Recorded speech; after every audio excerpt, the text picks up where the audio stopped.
Olá! Hoje vamos falar de um tema aqui no Livro Aberto diferente e muito interessante, a partir de uma tese de doutorado que agora se transformou em livro, Tupi or Not Tupi, do Éder Silveira. Tem um subtítulo muito interessante, Nação e Nacionalidade em José de Alencar e Oswald de Andrade. É uma tese de doutorado defendida na Universidade Federal do Rio Grande do Sul em História, mas que está, obviamente, na fronteira entre história e literatura, e que trabalha com algumas das questões mais recorrentes e interessantes, por exemplo, a questão da nacionalidade e da vinculação da nacionalidade com gêneros literários ou com estilos artísticos. Houve uma época em que o pessoal achava que deveria corresponder à nação brasileira um tipo específico de arte, por exemplo, de literatura. Foi, imagino eu, um sonho que passou, mas que teve o seu tempo. Então, Éder Silveira, muito obrigado por estar aqui no Livro Aberto. E já queria dizer de entrada que o livro realmente é muito instigante e muito bem escrito. Bom, antes de qualquer coisa, eu quero agradecer muitíssimo pelo convite. É um prazer, uma honra estar aqui, podendo falar um pouco sobre esse trabalho. E agradeço pela nota, a forma que ele foi escrito. A tentativa é de criar um texto que seja, além de agradável ao leitor, que ele seja minimamente fiel, né, a dois criadores que foram, acima de tudo, estilistas, né? Foram pessoas que se preocuparam demais com a escrita, né? Agora, eu nunca vi tanto elogio, porque orelha, apresentação, quarta capa, sempre tem elogios, porque é feito para isso. Mas o pessoal aqui caprichou nos elogios. O José Augusto Avancini, que foi o primeiro orientador, né? Não foi o orientador final foi o Francisco Marshall. Mas o Avancini, por exemplo, diz assim: o leitor terá diante de si um trabalho inovador e polêmico, como foram e ainda continuam sendo Oswald e Alencar, os autores escolhidos para compreender esta realidade que nos fascina e intriga, o Brasil. Mas tem mais, muito mais. Isso aqui está tranquilo.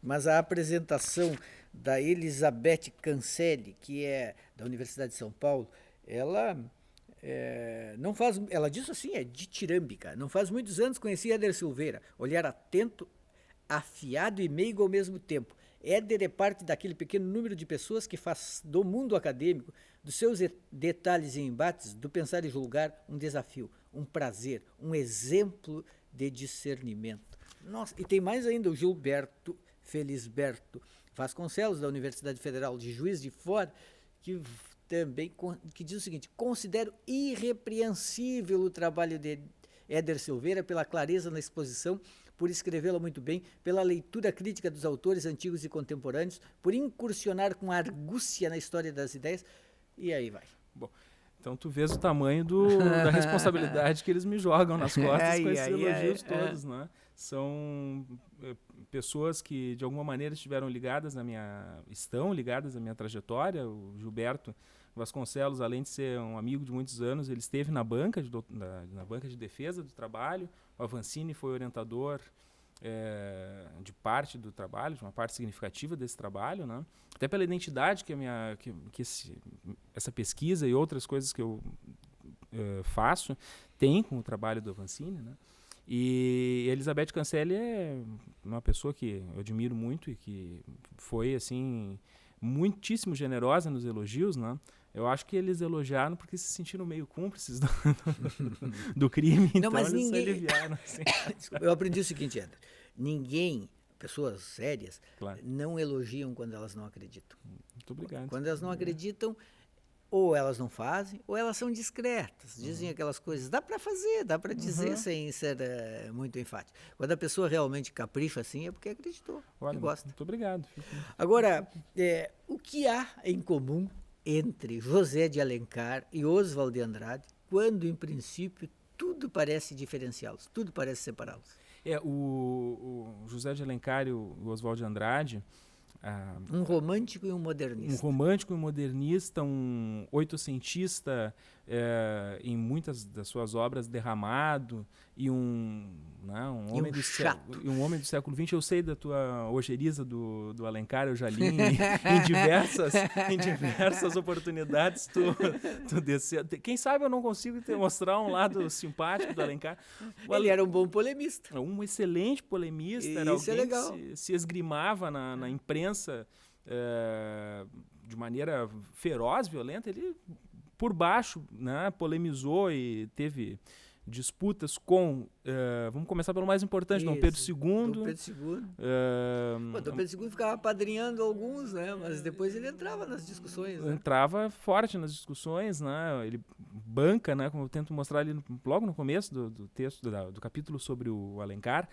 Dom Pedro II promove, né, e banca a criação da Confederação dos Tamoios, e o Alencar, né, critica violentamente. E o Dom Pedro II não só defende, né, com pseudônimos, evidentemente, nos jornais da corte, como procura arregimentar pessoas que escrevessem a favor do livro, né?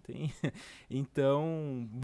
Boas polêmicas de antigamente, quando até o imperador lia os livros e era resenhista, era crítico literário e se divertia com isso, e tolerava que discordassem dele. Tolerava a discordância, né? E tem, claro, que isso sempre tem muito de lenda, mas ela remete sempre a alguma verdade, né? Dizem que quando o Alencar faleceu em 1877, o Dom Pedro II disse: rapazinho mal educado esse, né? Mas vem cá, o que os aproxima, afinal? O que os aproxima? Essa talvez seja a pergunta que com mais frequência me interrogam, assim, de maneira muito enfática. O modernismo se fez contra tudo que veio antes, inclusive o romantismo. Apesar da tese começar, digamos assim, o meu interesse por esses autores, ele começa com Oswald de Andrade, eu tentei fazer um movimento contrário à maior parte dos estudos, né? Em geral, se parte do modernismo para ver aquilo que veio depois e aquilo que supostamente foi inaugurado pelo modernismo. Eu tentei procurar as relações do modernismo para trás, digamos assim, né? Para as relações do modernismo com o século XIX. Que por mais que os modernistas dissessem nos seus manifestos, e a gente sabe que aquilo que é dito nos manifestos é dito para causar um efeito, para causar uma polêmica, uma celeuma, né? Para marcar uma posição, mas muitas vezes a linguagem dos manifestos ela esconde, né, relações mais profundas. E eu parti então do Oswald de Andrade para o século XIX, né? Para buscar as origens de alguns temas do modernismo, como o nacionalismo, por exemplo. Pois né? Porque se eu bem entendi, a tua tese principal é essa: modernistas, principalmente a corrente do Oswald de Andrade, e românticos tinham em comum a vontade de fazer uma arte nacional. Uma arte nacional. Todo o desejo desses autores era criar uma expressão literária que refletisse a nacionalidade brasileira. Eles, em grande medida, recuperam, muito explicitamente no Alencar, menos explicitamente nos modernistas, o conceito de cor local, né? De que maneira, né, esse gênero que é importado da Europa, o romance, no caso do Alencar, ou a poesia, as artes plásticas, aí já se abre muito campo no caso do modernismo, né? Eles poderiam dar uma cor nativa para elementos. E não bastava falar dos assuntos locais para que isso acontecesse automaticamente? Eles acreditavam que não, eles acreditavam que tinha que se criar uma língua própria. Né? A discussão da língua nacional, por exemplo, é curiosa, porque é uma discussão que ela está no século XIX, no Alencar, ela passa pelo final do século XIX, o Machado de Assis chega a escrever sobre esse tema, no começo do século XX com os modernistas, e ela vem até os filhos de Guimarães Rosa. Né? A questão da nacionalidade ela foi realmente muito importante, e para alguns ainda é. Primeiro porque remete à questão de identidade, de construção de uma especificidade. Tu citas bastante no início o Renan, né, que tinha toda uma conceituação do que seria a nacionalidade baseada em língua, em raça. Isso hoje está superado. Bom, do ponto de vista racial, pelo menos, eu acho que isso está bastante suplantado, né? Território, eram 5 características. Eram 5, era raça, língua, território, o espírito nacional, que ele fala, né? E a religião. Né? Ainda que nós possamos ver mesmo em lugares, né, como a França, discursos muitas vezes como Jean-Marie Le Pen, né, uma França para os franceses, né, falando de território, falando de língua, falando de vários desses temas, eles muitas vezes ressurgem, né, mas eles não são vistos hoje, ao menos por uma parte significativa dos intelectuais ou dos políticos, como questões simpáticas, né?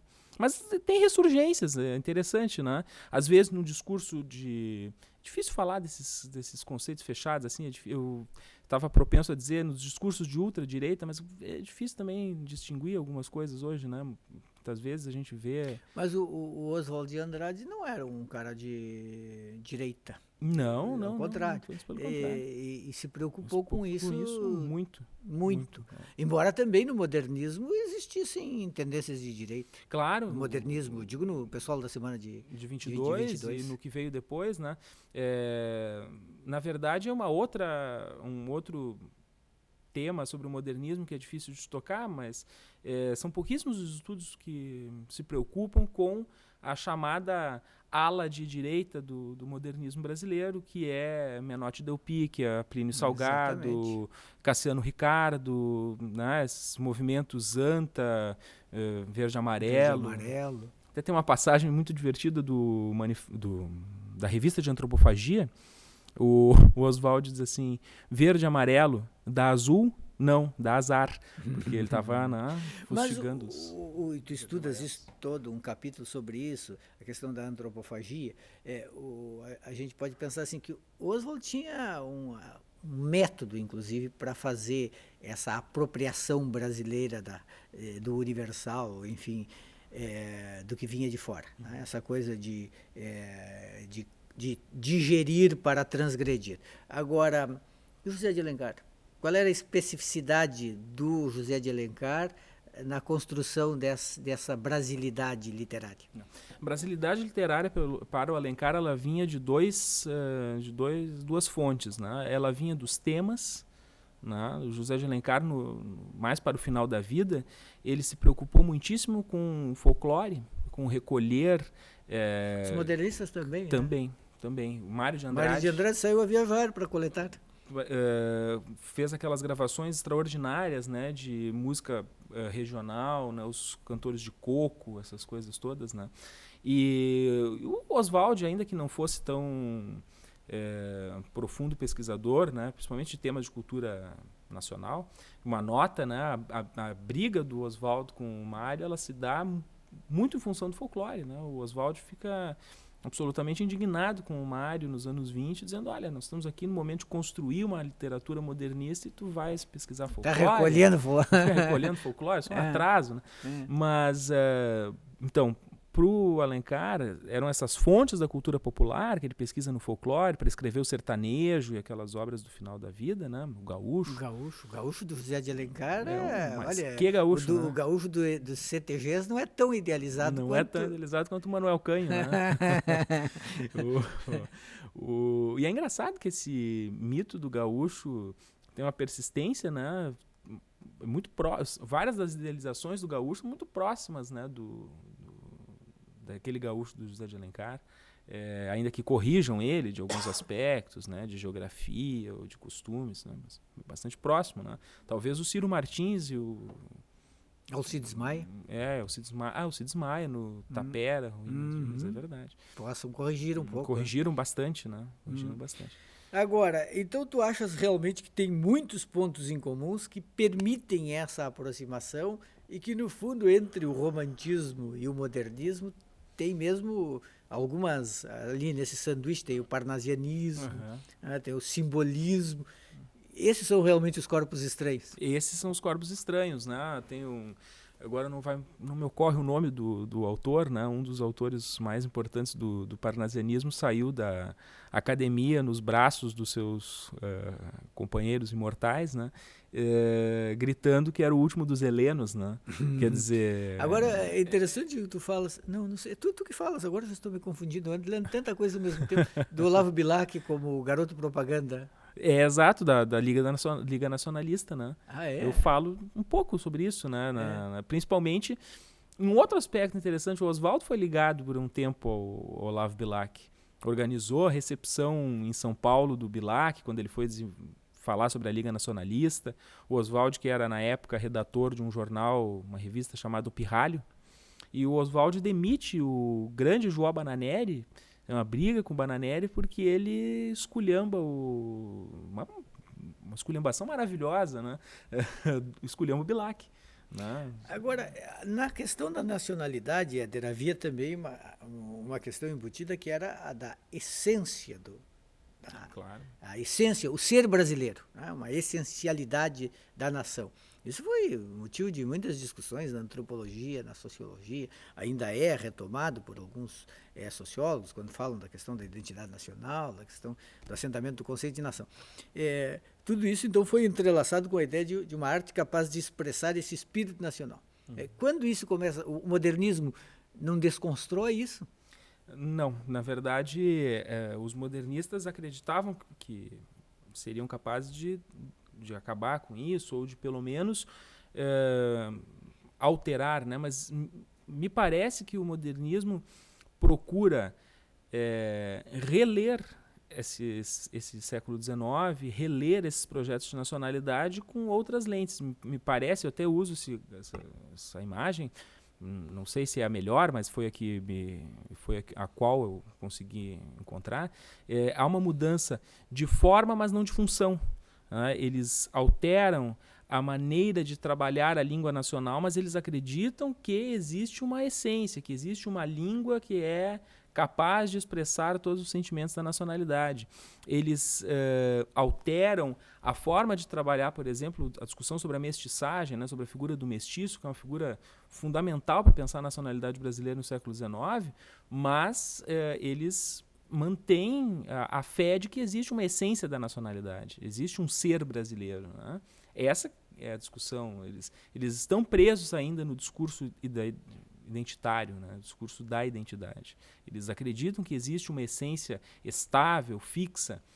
O erro é que até então ninguém havia encontrado. Né? É sempre aquele discurso fundador. Né? Não, ninguém antes de nós conseguiu realmente encontrar a essência da nacionalidade. Nós vamos encontrar. É sempre a recolocação dessa discussão, que é a discussão da identidade nacional, que é essa discussão absolutamente claustrofóbica, né, no caso do Brasil, porque estamos sempre correndo atrás do próprio rabo. Né? Mas não foi, curiosamente, um modernista conservador que acabou com isso no Brasil, Gilberto Freire?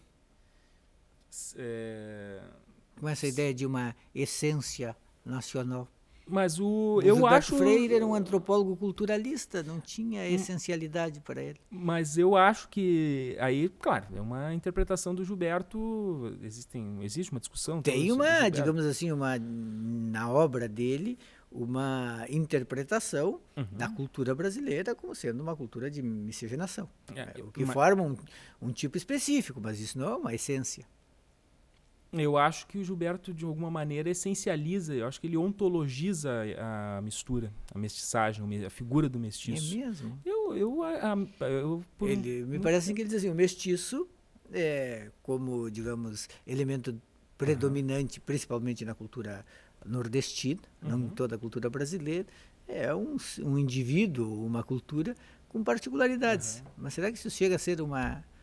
Eu acho, se nós continuarmos uma essência, se continuarmos percorrendo a obra do Gilberto, várias declarações e textos posteriores, né? Estás pensando no Casagrande Senzala, principalmente, claro. Né?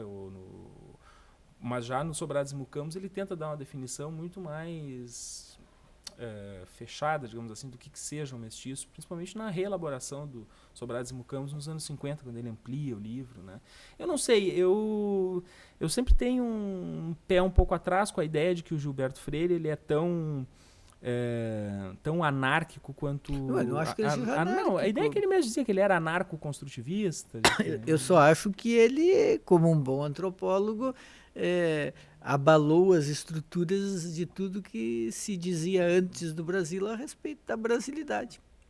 Não, eu acredito que sim. E sem contar outras coisas, determinismo racial, determinismo de meio. Eu acredito que sim, eu acredito que ele faz essa mistura. Agora, e dá uma resposta que ganha muita importância, e que é uma resposta realmente definitiva, mas convenhamos, o Gilberto também tem várias heranças do 19, né? O Gilberto, ele relê de maneira inteligente autores do 800 que já estavam dizendo coisas muito parecidas com o que ele diz. Né? Isso é realmente muito provável. Agora, digamos assim, o que o José de Alencar e o Oswald disseram de diferente que permite pensar que eles são os bons parâmetros para essa discussão? Essencialmente, dois conceitos, ou duas figuras, melhor dizendo, que ambos elegem e sobre a qual ambos se dedicam bastante. A representação do indígena como o homem natural, né, como o brasileiro original, e a figura da natureza, a maneira de representar a natureza tropical. Em primeiro lugar, fiquei com o Gilberto Freire na cabeça depois de tu falares. O José de Alencar cria nas suas obras, e principalmente nos textos, eu procurei enfatizar muito os textos não literários do José de Alencar. Cartas, prefácios, artigos de jornal, etc. Né? Eu procurei dar bastante ênfase a isso. Ali ele defende vigorosamente a figura do indígena como o brasileiro original. E o Oswald? Também. Só que o José de Alencar fala do bom selvagem e o Oswald inverte o sinal e fala do que ele chamava mesmo de mal selvagem. Né? O selvagem cruel e antropófago contra o selvagem nobre, que é quase a encarnação de um deus grego. Agora, embora seja muito difícil medir, e nem sei se dá para medir ou se alguém mede, não sei, mas a impressão que eu tenho é que, apesar de tudo, ainda se lê mais José de Alencar do que Oswald de Andrade. Eu tenho absoluta certeza. Mas isso não acho que seria, claro, muito difícil de medir, mas o Oswald de Andrade, é um autor sobre o qual muito se fala e pouco se lê. E por quê? Pouco se lê. Tem uma questão que é uma... Que ele consegue ser mais chato do que o José de Alencar. Talvez, mas... especialmente porque o Oswald de Andrade escrevia com os olhos muito voltados para a época a qual ele vivia. É muito mais agradável, digamos assim, ler o Memórias Sentimentais de João Miramar conhecendo as piadas internas, conhecendo as referências às quais ele estava fazendo, conhecendo a preparação da obra. O problema é que daí ele se torna um autor absolutamente abominável para ser lido. Hoje ele é um escritor que interessa aos especialistas. Exatamente. Ele se tornou... que também é uma coisa um pouco chata, né? Quando um autor se torna, assim... objeto de desejo de pessoas que são hiper especialistas. Ele era um agitador cultural, ele era um intelectual, um polemista, um homem ligado à política, ligado a essas mas a obra não parece andar sozinha. Literariamente, muitas vezes eu entendo quando alguém me diz, olha, li o Serafim Ponte Grande e tal, tem momentos muito divertidos, tem momentos divertidíssimos, picantes, etc. Mas, assim, como obra, eu não consigo pegar. É difícil mesmo de pegar. O Mari era mais escritor do que ele. Nesse sentido, sim. Ainda que o Macunaíma seja um livro meio críptico, né? Meio difícil, muitas vezes, de entrar. Né? Pois é, e o José de Alencar sobrou mais coisas, histórias que, apesar de tudo, valem por elas mesmas. Mas tu estás te convertendo no alencariano? Não. Qualquer um que leia, sei lá, o que é de pior em José de Alencar. De pior, eu gosto muito do José de Alencar, por incrível que pareça, né? Mas o que eu acho assim menos atraente é aquele romance urbano, ainda que ali tenha coisas legais, mas eu acho que aquele romance urbano muito água com açúcar, né? Aquele é menos interessante. Eu acho que o José de Alencar é o grande culpado pelos adolescentes não lerem. Eu conheço No ensino médio, quando eles passam pelo Zé de Alencar, eles desistem. Abominam a literatura. Nunca mais voltam. É letal. Mas a culpa é do Alencar ou de quem dá o Alencar assim para ser lido? Não sei, mas se der Machado de Assis, eles continuam. Continua. Machado de Assis, claro, não o primeiro Machado de Assis, o romântico, mas o Machado de Assis bom, esse não afasta ninguém. O sujeito até pode não se apaixonar, mas também não sai correndo. Não sai correndo. Não sai correndo, é verdade. Agora, não, qualquer pessoa que leia A Pata da Gazela desiste para sempre. Abomina